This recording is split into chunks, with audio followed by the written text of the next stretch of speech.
qui règne. Effectivement, les circonstances donc, de cette attaque sont encore floues. C'est vers 1 h du matin qu'un commando dont certains membres seraient étrangers parlant anglais ou espagnol, mais ce sont des informations encore qui restent à confirmer. Donc ce commando se serait introduit au domicile de Jovenel Moïse et donc le chef de l'État a été tué par balle et son épouse Martine Moïse prend en ce moment des soins à l'hôpital puisqu'elle a été aussi blessée dans cette attaque.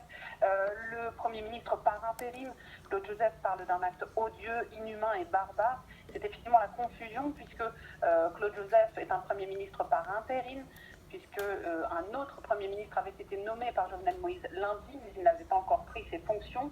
Et selon la constitution haïtienne, en cas de vacance du pouvoir présidentiel, c'est le président de la Cour de cassation qui assure la gestion des affaires, sauf qu'aujourd'hui, Haïti n'a pas de président de la Cour de cassation puisqu'il est décédé en juin des suites du coronavirus et qu'il n'avait pas encore été remplacé. Donc cet assassinat du président Jovenel Moïse plonge définitivement le pays dans la pleine confusion, et cela alors que le pays est en proie à la mainmise des gangs, les bandes armées qui contrôlent une majeure partie de certains quartiers pauvres de la capitale, ce qui empêche depuis plus d'un mois la libre circulation entre Port-au-Prince et la moitié sud du pays. Donc définitivement aujourd'hui est une journée placée sous le sceau de l'incertitude en Haïti.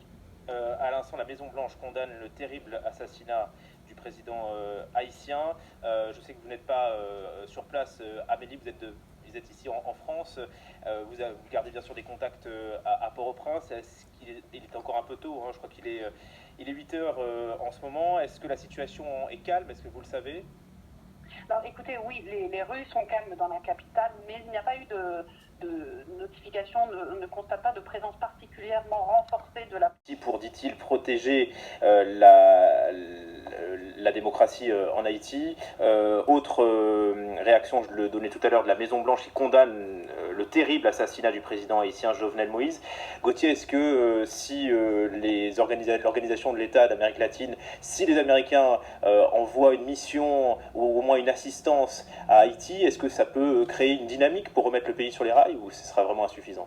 On l'a cru à de nombreuses reprises. Vous avez eu ça aussi en 2010 quand Haïti avait été touché.